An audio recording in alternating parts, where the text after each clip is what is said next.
Hello everyone, आज है 23 नवंबर और आज इस वीडियो में हम बात करने जा रहे हैं बजाज हिंदुस्तान शुगर के बारे में। देखिए 33 रुपये का शेयर है और देखा जाए तो आज भी तकरीबन 4% की बड़ी रफ्तार है। पिछले एक महीने में देखें तो 40% की बेहतरीन तेज़ी यहाँ पर देखने को मिली ज़रूर है।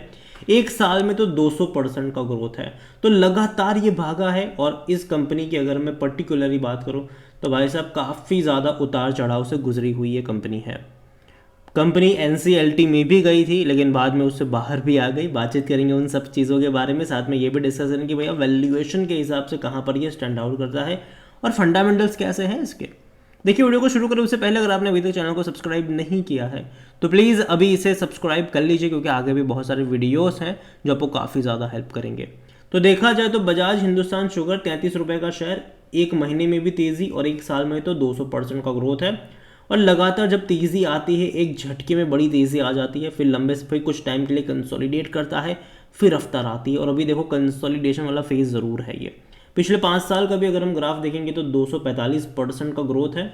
और ग्राफ काफ़ी इंटरेस्टिंग है, देखो बड़ी रफ्तार के बाद ना गिरावट दिखाता है, ठीक है। तो संभलने की ज़रूरत ज़रूर है। 5 साल के सबसे हाईएस्ट प्राइस पे ये बैठा हुआ है। एक टाइम ऐसा भी था जब ये 450 रुपये का शेयर था, लगातार गिरा ज़रूर है।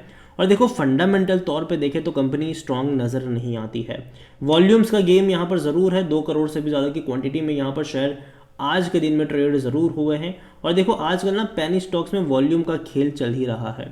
अगर आप देखोगे तो पिछले एक महीने के अंदर बहुत सारे पेनी स्टॉक्स ने भैया बड़ी जम के तेज़ी दिखाई। चाहे वो जेपी पावर हो, जेपी एसोसिएट हो, रतन पावर हो, रतन एंटरप्राइज हो, हालांकि वो पेनी स्टॉक में नहीं आता लेकिन रतन पावर ज़रूर आता है यहाँ पर। रिलायंस पावर की बात करें, सिनकॉम की बात करें, कई सारे पेनी स्टॉक्स भैया जिसने बम्पर रिटर्न दिए हैं।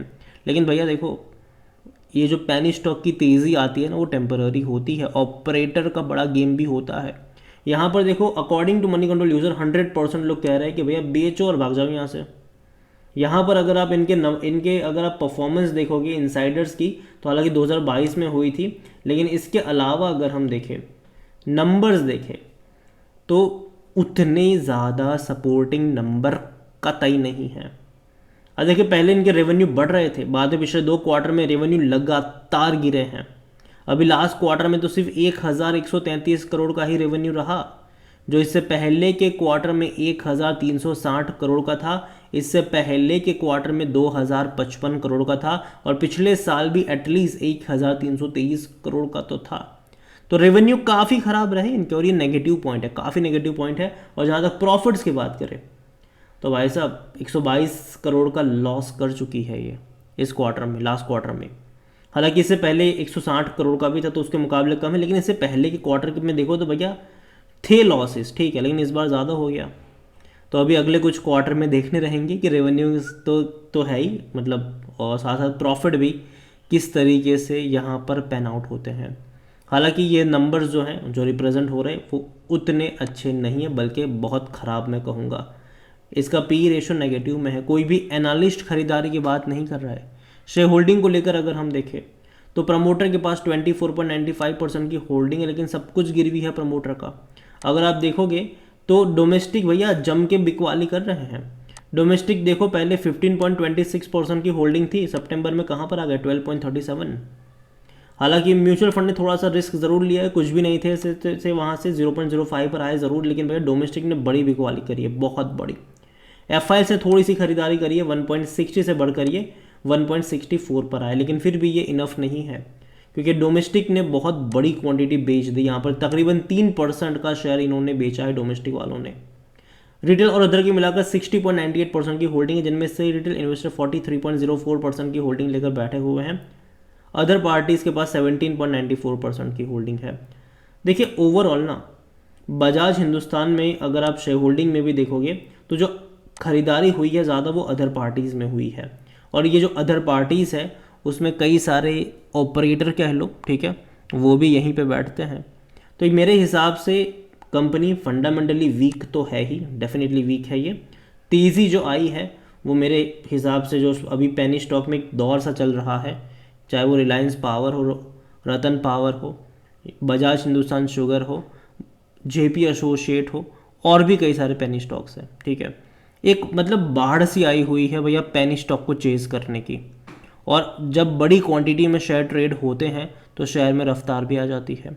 तो ये देखने को मिल रहा है और यही वजह है कि तेज़ी है। वरना भाई साहब देखो, बीच में नेगेटिव खबर भी थी, ठीक है, उससे जब पॉजिटिव में आए उसने भी थोड़ा बहुत हेल्प करा इसको ऊपर ले जाने में। लेकिन इसका मतलब ये नहीं है कि भैया 200% का ग्रोथ आ जाए यहाँ पर। अभी जो NCLT में लेके गए थे, ठीक है, अभी उससे बाहर आए हैं, तो कहीं ना कहीं वो चीज़ पॉजिटिव ज़रूर है, लेकिन ऐसी नहीं कि भैया बहुत बड़ी तेज़ी आ जाए, ठीक है।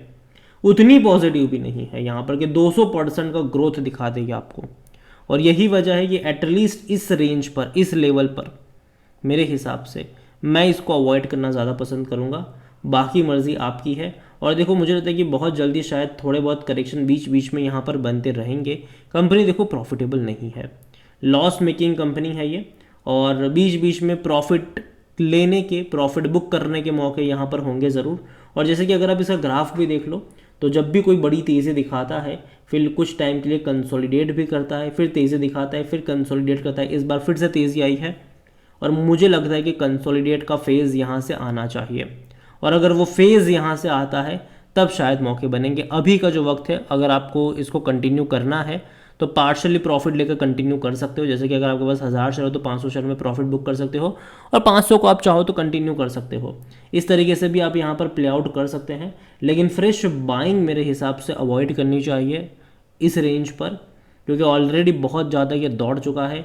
कभी भी कोई भी छोटी सी मतलब प्रॉफिट टेकिंग वाली अपॉर्चुनिटी इसको और नीचे तक गिरा सकती है। मतलब जो मौके थे वो चले गए हैं यहाँ पर, ठीक है, जो खरीदारी के मौके थे वो चले गए हैं यहाँ पर, वो अब बनते हुए नज़र नहीं आ रहे हैं। तो मैं यही कहूँगा कि देखो, ज़्यादा जल्दबाजी यहाँ पर मत करना। मैं मानता हूँ कि भैया बजाज की बहुत सारी कंपनियाँ बहुत अच्छे प्राइस पर ट्रेड कर रही होगी, ये काफ़ी दिक्कतों में थी, उससे बाहर आई और आगे भी मुझे नहीं लगता कि कुछ होगा, ठीक है। कंपनी डेफिनेटली काफ़ी अच्छा करेगी, सेफ प्ले हो जाएगी, कोई दिक्कत की बात नहीं है। और मैं मानता हूँ कि आने वाले टाइम में ना जो शुगर कंपनियाँ हैं ना वो अच्छा परफॉर्म करेगी। लेकिन अभी जिस तरीके से इसने बहुत कम टाइम में पैसा काफ़ी ज़्यादा बना कर दिया है, तो करेक्शन के मौके हैं। और यही वजह है कि अभी मैं शॉर्ट टर्म के लिए इसको अवॉइड करना ज़्यादा पसंद करूंगा, क्योंकि मुझे लगता है कि यहाँ से करेक्शन एक्सपेक्टेड है और मेरे हिसाब से कम यहाँ से 20-22% का करेक्शन आना चाहिए। और अगर वो आएगा तब जाके इसके बारे में हम बात करेंगे कि तब वहाँ पर वो अट्रैक्टिव होता है कि नहीं। यही मेरा कहना है, बाकी मर्ज़ी आपकी है। वीडियो को यहीं पे एंड करूँगा। पसंद आया हो तो लाइक करें, शेयर करें। चैनल पर अगर पहली बार आए हैं तो प्लीज़ सब्सक्राइब करें। और बजाज हिंदुस्तान शुगर लिमिटेड के बारे में आप क्या सोचते हैं वो भी आप मुझे कमेंट में लिख कर बता सकते हैं। Thank you.